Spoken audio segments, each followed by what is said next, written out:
Bismillahirrahmanirrahim. Alhamdulillahi alamin. Wassalatu wassalamu ala asyrafil anbiya'i wal mursalin wa ala alihi wa ashabihi ajma'in. Qala rabbi shrah li sadri wa yassir li amri wahlul 'uqdatam min lisani yafqahu qawli, amma ba'd.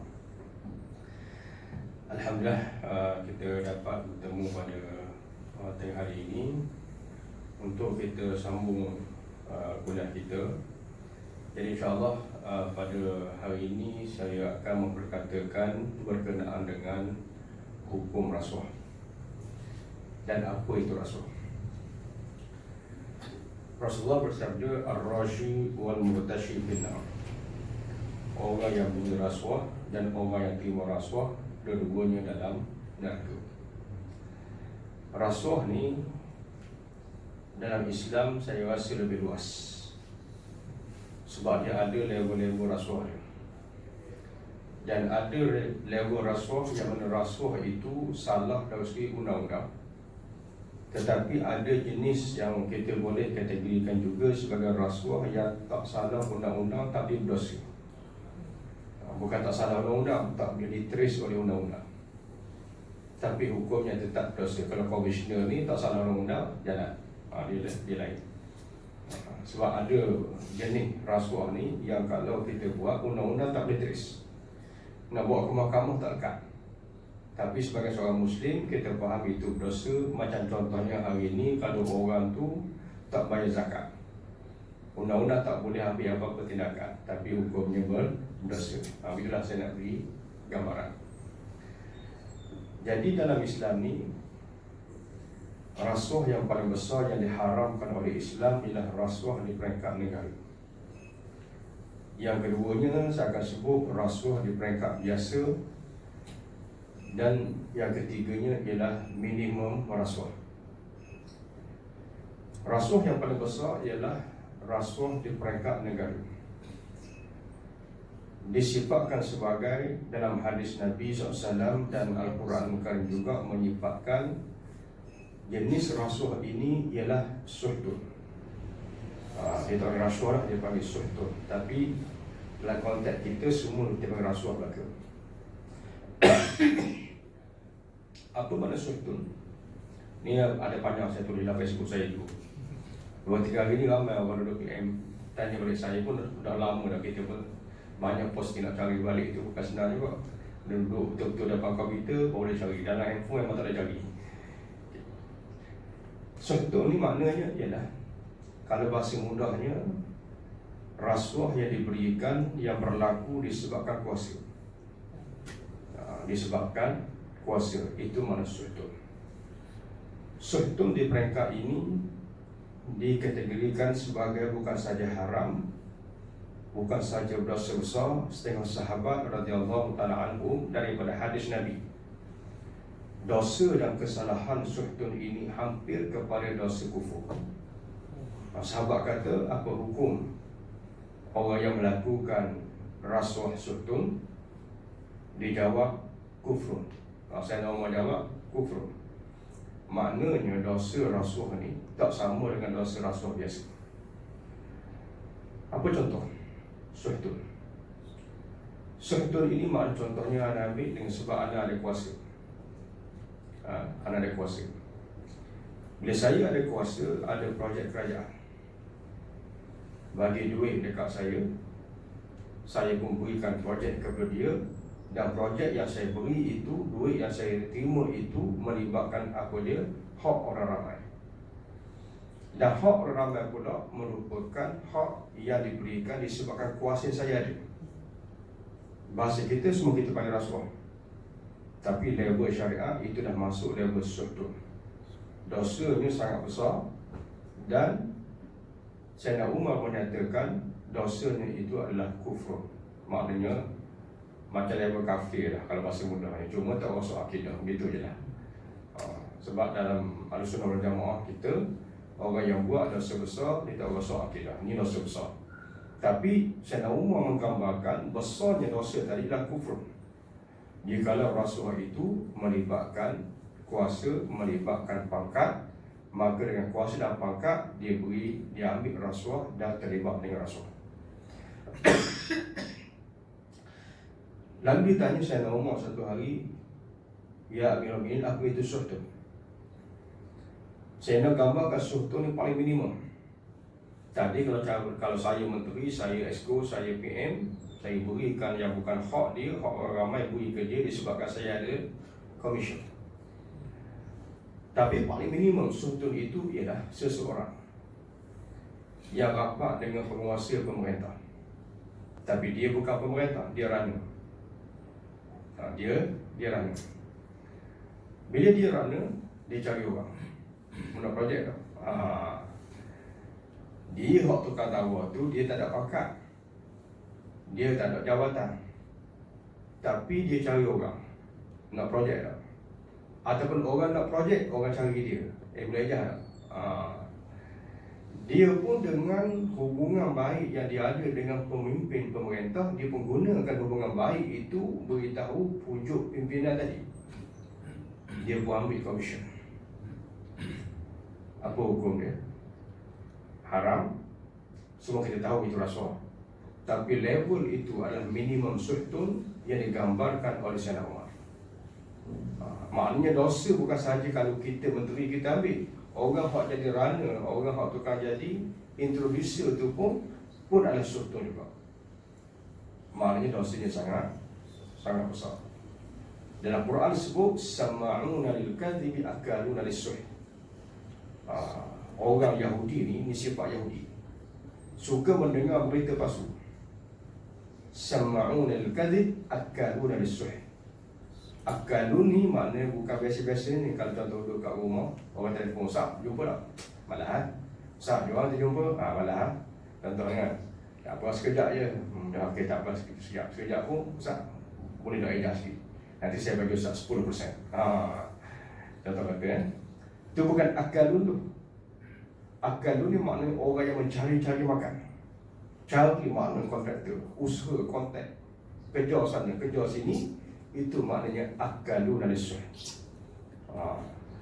Orang Yahudi itu perangai dia. Jadi maknanya sifat memakan suh itu ataupun rasuah kepimpinan itu merupakan dosa yang besar. Bukan setakat dosa besar, Tuhan sifatkan itu perangai Yahudi. Perangai Yahudi. Itu level yang pertama. Level yang kedua ialah rasuah biasa. Rasuah biasa seperti kita tahulah, contohnya kita pegawai bank, mari vendor nak offer projek ataupun memang bank dah beri satu instruction kepada kita, bank nak buat projek gam-gam-gam, contohnya nak enhance ATM system. Kita ni jadi project manager, jadi kita pun carilah vendor-vendor boleh ataupun service provider yang boleh bagi quotation. Kita nampak, okey, ni nampak macam boleh makan, ajak makan, dapat 5% saya beri kat Ustaz. Ini rasuah.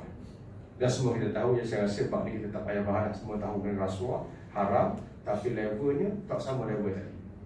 Sebab apa tak sama? Sebab duit yang diambil bukan duit orang ramai, duit syarikat. Duit syarikat. Maka dosa besar, betul. Nabi kata ar-rashi wal murtashi finnar, itu konteks dia. Hak ni pun dah dosa besar, hak tadi lagi besar. Sebab hak level, hak saya kata tadi itu, level ni dosa besar, tapi tak sampai tahap dosanya adalah kufur. Yang ketiga paling minimum ialah sesuatu rasuah yang kalau berlaku tak boleh sabit undang-undang. Rasuah tak boleh sabit undang-undang. Contohnya saya ambil macam saya ni, kalau hari ni orang sebut apa nama Tok Hakim lah. Kalau Tok Hakim sebagai contoh, Tok Hakim kalau bila jadi hakim, Nabi SAW bersabda dalam satu kes, dia bagi hadis Ibn Lutbiyah. Ibn Lutbiyah ni Nabi SAW hantar dia pergi kutip cukai, kutip zakat. Macam saya cerita hari itu, zakat dalam Islam ni wajib bayar. Mana tak bayar salah undang-undang. Manakala hari ini kita faham Ibn Lutbiyah ni merupakan pegawai LHDN yang Nabi lantik. Kutip cukainya dekat kawasan Petaling Jaya sebagai contoh. Pegawai LHDN yang bertugas di Petaling Jaya. Sampai masa semua pegawai buat malu belaka kutipan zakat. Ibn Lutbiyah ni dikata, ya Rasulullah, ini bahagian zakat yang orang bayar, dan ini adalah bahagian pembayar zakat yang beri hadiah kepada aku personal. Beri hadiah kepada aku personal. Maka Nabi kata, kalau kamu duduk rumah mak bapak kamu, agak-agak dia nak beri dah. Agak-agak. Kalau mu tak jadi pegawai kutip zakat, agak-agak lah orang tu nak beri dah hadiah ke kamu. Jawapannya tidak. Lalu Nabi naik atas mimbar. Besarnya kes ni, Nabi nak ajar umat supaya faham benda ni salah. Kita ni tak apa, bukan rasuah, aku tak beri benda ke dia. Dia beri hadiah ke aku, okey lah. Kita pula bodoh balik orang ni. Nabi beri tip mudah. Nak kenal benda tu rasuah ke tidak, paling minimum, iaitu kalau kita duduk rumah mak bapak kita, agak-agak dia nak beri dah benda tu. Agak-agak. Kalau tidak, maka hukumnya haram ambil. Tapi kalau kita ambil, dia tak jadi rasuah undang-undang. Sebab apa? Rasuah undang-undang ni mesti ada hukum dia. Yang pertamanya ialah mesti ada pembayaran, mesti ada pemberi dan penerima. Yang ketiga, mesti ada imbalan, baik imbuhan dari berrasuah yang diberikan. Mesti ada tiga tu. Tak cukup tiga, tak jadi rasuah. Tak boleh cah rasuah. Contohnya, yang tadi bagi hadiah ganda, yang minta projek, tapi projek tu sebenarnya benda anda tak beri, jadi dia terima cah rasuah dari atas. Tapi sekarang ni, kalau ikut undang-undang SPRM yang saya tahu, sebenarnya dia jadi satu kesalahan kalau ada usaha awal yang dipersetujui walaupun tak berlaku. Tapi baik, macam kes tadi, antara Ibn Lutbiyah dengan pembayar zakat, ya, Ibn Lutbiyah dengan pembayar zakat, dia tidak ada apa-apa hubungan projek, tidak ada apa-apa hubungan kepentingan. Mana tidak adalah hak tukar beri hadiah ni minta apa-apa, tak ada. Ibn Lutbiyah pula, dia tak ada projek yang ditawarkan kepada dia. Jadi dari segi rasuahnya tak cukup rukun.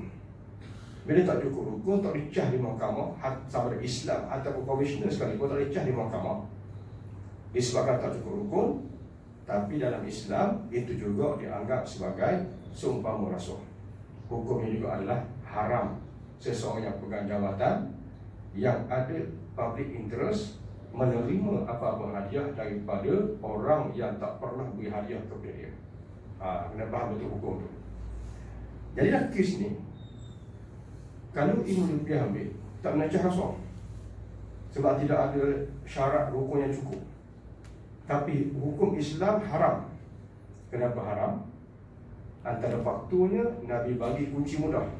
Kita hak terima PT ni kena tanya, kenapa tak pegang jawatan ni agak-agak inawi lah. Kena tanya begitu. Maka jawapannya ialah tidak. Kalau jawabnya tidak, maka kita tahu kalau kita ambil dosa.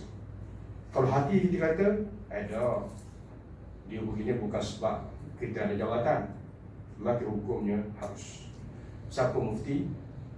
Hal ni jangan tanya ustaz. Hal ni kena tanya hati kita. Nabi kata, istafti qalbak. Ada masa hati kita menjawab, ustaz tak jawab. Tapi ustaz hanya beritahu garis panduan. Kalau hatimu kata dia begitu, confirm, hati kita yakin sebab ada jawatan, tak boleh ambil. Hati kita menentukan hukum tu.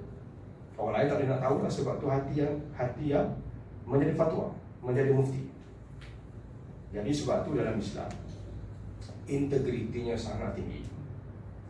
Dari situ akhirnya membawa kepada hukum-hukum lain. Akhirnya seorang qadi, seorang pegawai, apa-apa jawatan yang dipegang dalam kerajaan, maka selepas itu dirasmikan secara formal zaman Sayyidina Umar, langsung tak boleh terima apa-apa hadiah daripada sesiapa sekalipun, kecuali dia ada kecuali dia. al-'adatul muhakkamah. Mana adab jadi hukum. Kecuali orang yang dah ada adab, ataupun adab memang masa tu orang beri hadiah. Contohnya kita baik dengan dia sejak zaman dulu, kawan daripada sekolah rendah. Baik, biasa beri hadiah. Bila kita pegang jawatan PM, dia bagi hadiah, boleh terima tak? Boleh, sebab kita dah ada adab dengan dia. Contohnya hak beri hadiah tu siapa dia? Ibu atau bapa atau adik-beradik. Boleh tak? Boleh, sebab itu merupakan sudah ada adab ibu bapa, adik-beradik, anak-beranak beri hadiah. Itu tak ada masalah. Ataupun kita ni buat kerakyatan, kita buat walimah anak kita kahwin, tiba-tiba dia mari beri hadiah, boleh tak? Boleh, sebab walimah memang ada orang beri hadiah. Tapi jangan pula beri cek peribadi, ni pelik pula. Mana tengok adab lah, mana tengok adab. Kalau adab tu buat hadiah 1,000 tu, okey lah, kita boleh terima lah kalau orang-orang besar ni. Tapi kalau hadiah cek peribadi tu, tu dah luar daripada adab. Kita faham lah mana hukum dia. Okey, itu cara dalam Islam. Sebab tu hari ni polisi beri hadiah, pegawai semua tu melalui Islam dah lama dah buat. Islam yang pertama buat benda ni. Masa tu negara-negara Rom ke Parsi ke baik tak kenal polisi ni. Ini polisi yang disabdakan oleh Nabi, kalau kamu duduk rumah mak bapak kamu, agak-agak munak-muri dah. Yang kedua ialah yang masuk dalam tentang hukum tadi, antaranya ialah orang yang ada conflict of interest, walaupun dia dah ada adab. Contoh kita ada conflict of interest dalam kes Ibn Lutbiyah tadi, dia ada conflict of interest dengan pembayar zakat. Sebab apa ada conflict of interest? Dia sebagai pengutip cukai, interest dia, kepentingan dia, aim dia mesti nak cukai banyak. Orang hak bayar cukai pula, aim dia, kepentingan dia, interest dia mesti nak bayar cukai sikit. Bila dua interest ini bertemu, maka hukumnya tak dibenarkan ambil apa-apa hadiah. Itu kaedah dia. Sebab tu Sayyidina Umar pernah sahabat-sahabat, ada lupa dah nama dia, sebab ni memang dah kitab-kitab besar dia benar. Cuma bila kuliah-kuliah immediate ni kadang-kadang tak sempat nak balik buka kitab. Sayyidina Umar ada sahabat yang biasa beri hadiah, maknanya tak ada masalah walaupun Sayyidina Umar sebagai khalifah. Tiba-tiba sahabat ni berhutang dengan Baitul Mal. Bila berhutang dengan Baitul Mal, start dia berhutang, Sayyidina Umar tak terima hadiah daripada dia. Sebab apa? Walaupun dah ada adab beri hadiah, tapi waktu itu dah mula ada conflict of interest. Apa itu conflict of interest? Sayyidina Umar sebagai pengurus Baitul Mal mesti nak bayar cepat. Dia orang yang berhutang pula mesti nak bayar lambat. Bila ada conflict of interest kepentingan yang bertemu, maka pada waktu itu kita tak boleh ambil apa-apa hadiah daripada dia. Ni kena faham betul. Sebab apa? Takut bias, takut terhutang budi. Ini antara benda-benda yang tak dibenarkan. Jadi sebab itu secara umum kaedah ini diaplikasi dalam hampir semua tempat. Sebab itu mana-mana orang yang pegang jawatan tak dibenarkan ambil apa-apa hadiah daripada sesiapa pun yang tak dikenali, yang tak pernah berikan hadiah kepadanya sebelum dia pegang jawatan. Itu dalam kaedah Islam. Tak kira jawatan tu apa pun, yang penting dia ada public interest dalam jawatan yang dia pegang. Kecuali kalau dia tu tak ada public interest. Contohnya pencuci jamban, walaupun dia pegawai kerajaan juga, tapi dia adalah pencuci tandas sebagai contoh. Itu tak ada masalah, sebab dia tak ada pegang apa-apa interest. Tapi kalau dia pegawai projeknya, penerus projeknya, penilai tendernya dan seumpamanya, dalam hukum Islam dia tak boleh terima apa-apa hadiah, walaupun orang beri hadiah itu tak minta apa-apa. Sebab apa? Dia ada conflict of interest. Tapi kalau dia ambil juga, salah ada undang-undang, tak ada sabit. Tak, kecuali kalau hadiah luar biasa, beri cek peribadi, itu lain cerita. Tapi kalau setakat, Ustaz, nak beri jam, berapa jam, harga 500, biasa tak kata rasuah ni. Tapi dari hukumnya, kita orang yang ada iman, orang yang warak, tak boleh terima hadiah-hadiah tadi. Contohnya tadi saya pergi jumpa dengan satu penduduk dekat dengan Surabaya. Itu saya lambat sikit tadi. Hari ini bincang isu masalah dia orang nak kena roboh rumah. Masalah besarnya sebab saya bincang dengan Dr. Zuldi Datuk Tuan Ibrahim sebagai Menteri Kasar yang bawa di GPS, Jabatan Parit Saliran. Jadi masalah rumah tadi memang tak dapat gerak daripada dulu, nak kena roboh sebab nak besarkan sungai. Okay.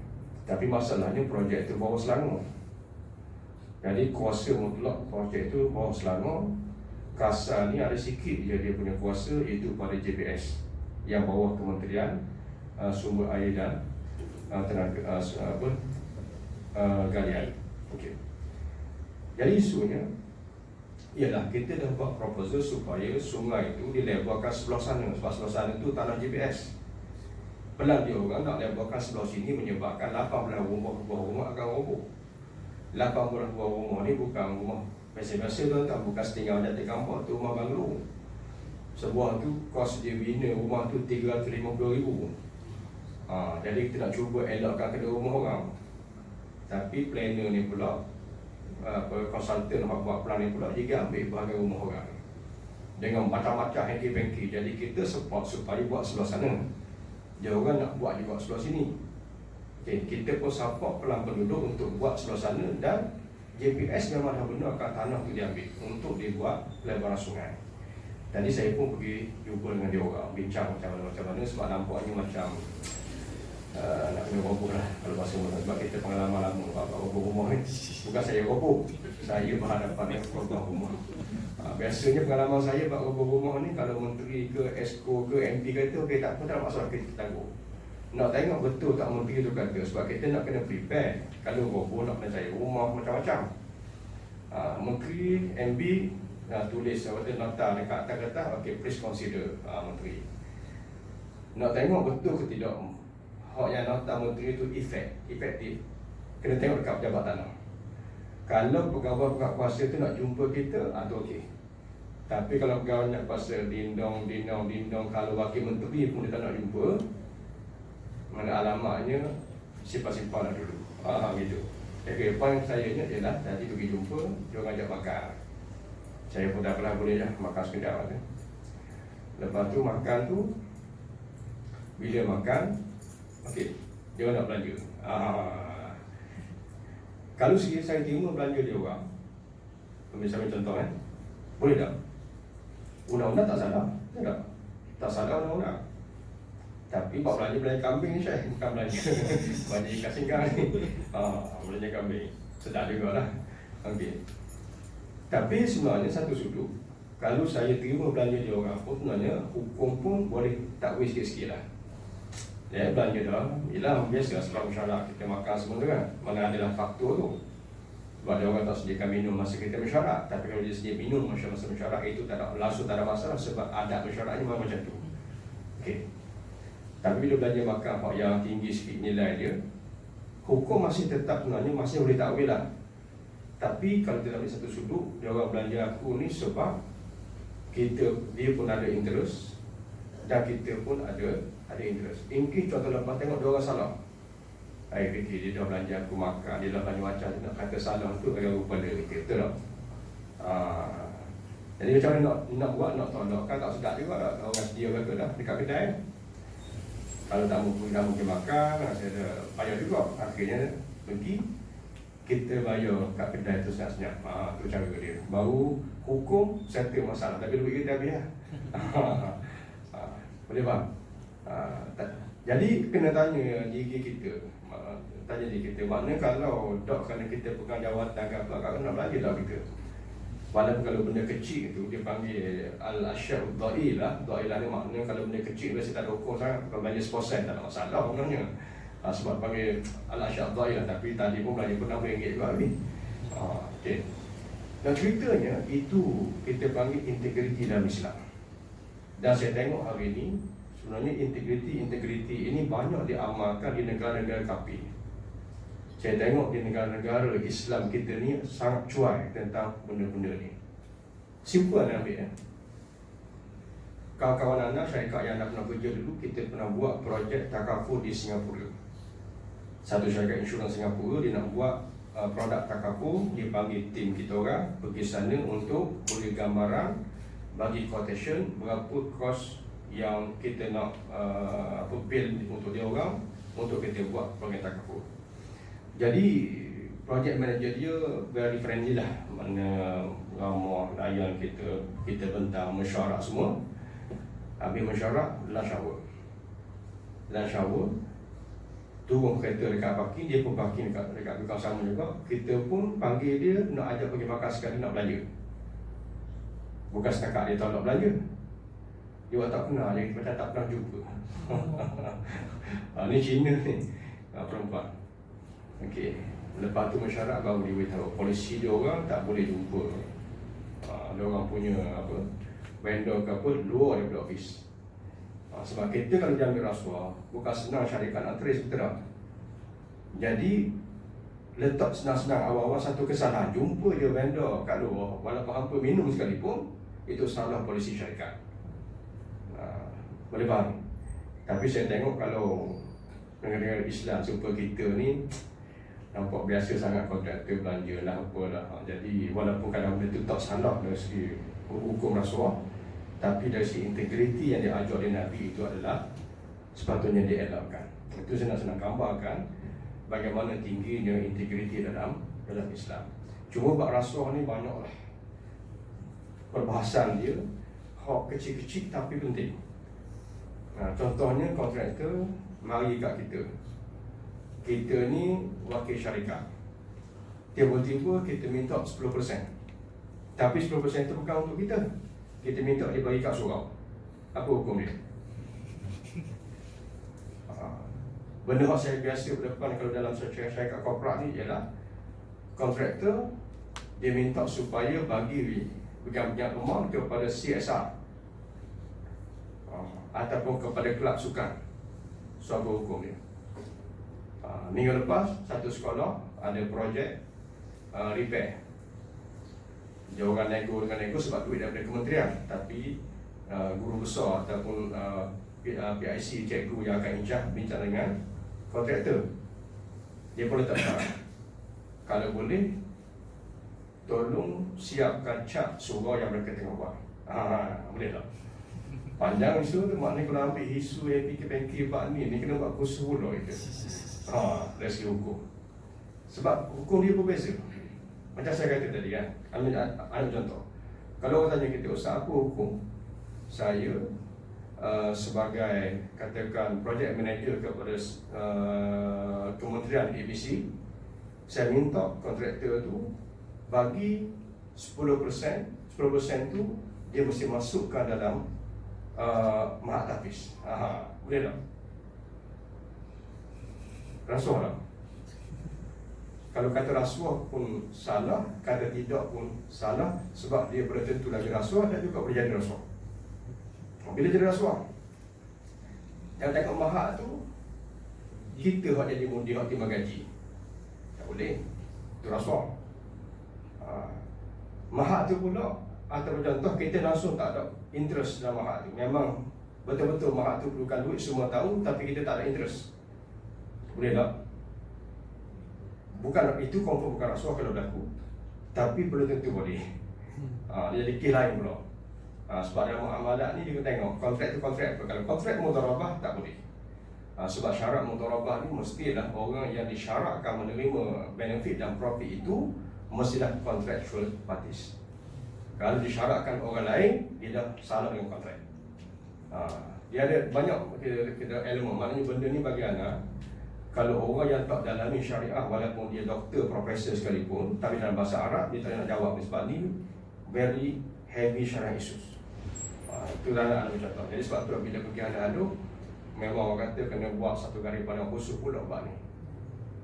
Boleh faham? Ini saya nak berikan gambaran umum kepada rasuah. Tapi hak kasar-kasar tu tak payah belajar, tak payah khusus, semua tahu. Boleh faham? Tak ada orang kata dia sebagai pegawai ambil komisen, tak tahu itu salah ke pok pada ke dalam.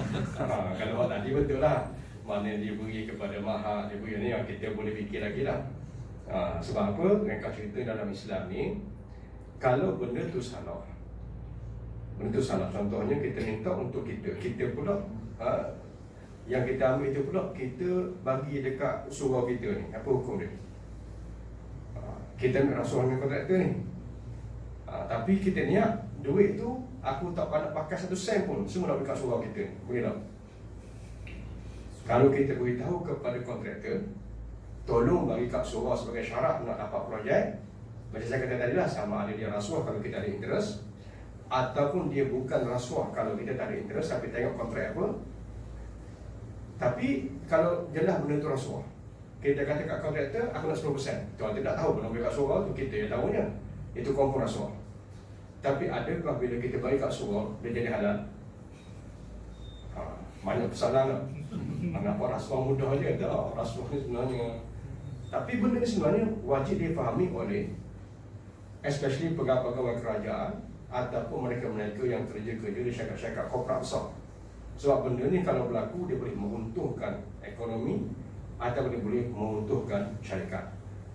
Jadi panjang cerita dia, perbahasan dia. Macam kalau orang tanya, Ustaz, apa hukum jual beli?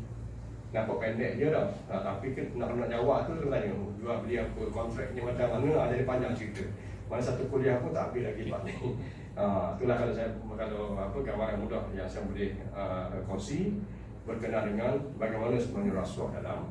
Tapi rasuah ni tuan-tuan dan puan-puan sekalian, dia sebab tu sahabat-sahabat gambarkan rasuah ni struktur pada peringkat negara, sebab dia boleh merosakkan ekonomi.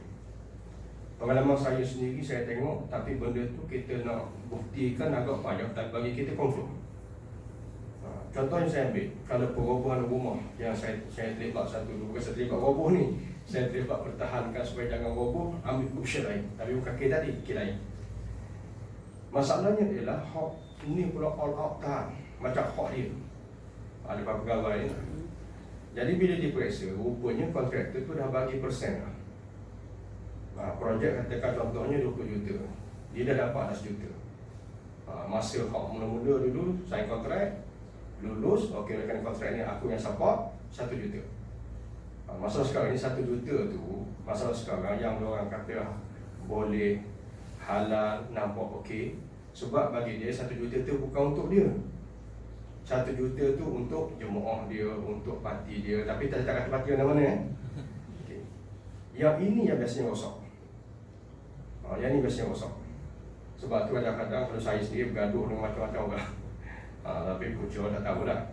Tapi ini bukan parti PAS ni, kita faham tu mana-mana lah okay. Sebab apa? Sebab benda ni bila kita faham, walaupun katanya kepentingan macam-macam, kepentingan umat lah, apa dan whatever disebut, dalam kena Islam ni benda yang haram dia tak boleh jadi halal dengan tujuan dan sebab yang baik. Kalau tidak, saya rasa tak ada rasuah yang haram. Betul tak? Sebab tu bertanya orang ambil rasuah, buat apa duit tu? Kalau dia ambil duit tu, dia buat benda jahat. Dia kata tak, saya duit ni Ustaz, saya ambil rasuah sebab saya nak beli senjata api, saya nak pergi rompok bank. Gagal orang macam tu, betul tak? Biasanya sebab apa ambil rasuah? Sebab nak sara keluarga. Dan sara keluarga tu molek tak? Molek benda kewajipan, betul tak? Sebab aku ambil rasuah? Sebab saya nak hantar anak saya pergi belajar kat UK. Baik tak? Baik. Maknanya kalau tanya sebab orang ambil rasuah, saya rasa banyak kes akan gugur. Sebab apa? Semua tujuannya baik. Tapi dalam Islam kita tak tengok apa hampa punya tujuan. Tapi kalau benda tu salah, maka dia tetap akan salah. Ini sebenarnya satu kaedah umum yang disebutkan dalam Islam. Jadi sebab itu rasuah ni dia perlu dibenteras sampai ke level mana pun, sebab dia merosakkan ekonomi negara. Islam pun melabelkannya sebagai sultan dan kesan juga besar kepada ekonomi masyarakat. Jadi sebab itulah sampai tahap saya tengok sampai tak nak tangguh perubahan tu. Sebab apa saya dah tangguh 4-5 tahun dah. Kawan tu pula dah duit dah habis 10 juta. Dah projek tak nak jalan, maka payment tak dapat. Apa ni? Aku dah bayar duit tapi projek tak jalan, aku tak dapat payment lah. Aku yang menggelupur tu, tekan ni pula, ni pun tekan dulu keluar. Tu yang saya tengok kadang-kadang menjadikan payah nak runding dalam bab-bab yang melibatkan rumah-rumah dan seumpamanya. Jadi sebab itulah dalam hal ini Islam sangat pandang berat. Islam sangat pandang berat. Sebab itulah Nabi SAW kadang-kadang benda yang salah. Contohnya contoh kita ambil dalam bentuk sultan juga atau penyalahgunaan kuasa ni. Nabi SAW dalam kes yang kita sebutkan sebagai harta ghanimah. Harta ghanimah. Harta ghanimah ni satu ketika, satu peristiwa, satu barang daripada ghanimah, tak silap anak, kepala lembu emas, tak silap. Kita tengok hilang. Hilang ni para sahabat siapa ambil? Jadi orang nak sedap, orang kata Rasulullah ambil. Jadi orang kita ni pula bila sebut Rasulullah ambil, pemimpin, orang yang adil ambil, so okey lah. Yang tak bolehnya kita gitu. Okay, faham Sehingga akhirnya turun ayat Allah tegur. Antaranya ialah maka nabiyyin ayyahullah wa may yaghlul ya'ti bima qalla yawmal qiyamah. Dan tidak ada nabi-nabi yang melakukan ghulul. Barang sesiapa yang melakukan ghulul, maka dia akan pikul ghulul itu pada hari kiamat. Apa makna ghulul? Ghulul ni saya lupa nak terang tadi, salah satu term dalam rasuah komisen ataupun dalam rasuah yang kita sebutkan sebagai suhtun. Sebab ghulul ni maknanya kita ambil sesuatu wang, harta orang ramai disebabkan pangkat yang kita ada. Walaupun kita sahkan benda itu dari segi undang-undang, tapi hukum tetap tidak sah. Itu dia panggil ghulul. Jadi sebab tu ghulul ni semua tahu benda itu haram, tapi bila sebut Rasulullah buat, okey kot, boleh faham tak? Pada hukum tidak mengecualikan siapa-siapa. Maka akhir turun ayat menyatakan wa maka nabiyyin ayyahulla wa may yaghlul ya'ti bima ghalla yaumil qiyamah. Ini merupakan stand dalam prinsip Islam. Sebab tu Sayyidina Umar naik khutbah atas mimbar, ittaqullah sami'na isma'uni wa ati'u. Kata, wahai orang Islam, taatlah kamu kepada Allah, dengar dan patuh. Bangun sahabat. Ya Amir Ali kata, ya wahai Umar, tidak ada taat dan patuh. Sahabat jangan main kalau benda-benda ni dia agak keras sikit lah. Walaupun tu khalifah Sayyidina Umar, kawan biasa-biasa. Dia kata, wahai Umar, kamu terangkan dulu kepada kami daripada mana kain yang kau pakai sekarang. Kain je pun, bukan kain masjid. Kain. Okey. Sebab apa dipertikaikan dulu? Sebab kain Baitul Mal diagihkan cukup untuk buat baju Melayu kalau bahasa kita. Tiba-tiba Sayyidina Umar pakai buat jubah. Mana buat lebih ni? Daripada mana buat kain buat Isra ni? Jadi dia bangun tengah Jumaat khutbah, dia terus tegur Sayyidina Umar. Yang ceritanya Sayyidina Umar bersebut, dia kata kain yang baki ni aku satu bahagian, anak aku Abdullah satu bahagian yang lain. Jadi Abdullah bagi bahagian dia dekat aku, campur dua, siap buat jubah. Jadi Abdullah pun bangun, ya aku menyaksikan bahagian aku bagi kat dia. Barulah dia kata, ya Amirul Mukminin sami'na wa ata'na, kami dengar, kami patuh, teruskan khutbah. Itu para sahabat. Mana kita tengok, maknanya sebab apa sahabat tegur. Ni bukan isu personal. Kalau kata hampa tak ada semasa lewat, tu tak ada tegur macam tu, sebab itu personal isu. Tapi hak ni bila ambil harta Baitul Mal buat jubah, bukan kata buat rumah, buat jubah. Itu pun sahabat terus tegur secara public sebab ia melibatkan isu public of interest. Jadi sahabat-sahabat ditarbiyah hatta macam saya sebut tadi, dalam konteks orang kata harta ghanimah, mana tu kita kata Rasulullah, mana sahabat berbaik sangka. Tapi rupa-rupanya dalam bab benda yang besar, especially kalau rasuah penyalahgunaan kuasa, sahabat tak ada tolerate. Kenapa? Sebab Islam ajar kita begitu. Sehingga diturun ayat tegur, wa maka li nabiyyin ayyaghulla wa may yaghlul ya'ti bima ghalla yaumil qiyamah. Mana tak kira nabi ke siapa ke, bila benda tu tak boleh, maka semua tak boleh, hatta nabi sekalipun. Ini kita kena faham macam mana prinsip Islam dalam bab integriti dan juga dalam bab rasuah yang kita terangkan tadi. Jadi saya rasa masa pun tak izinkan.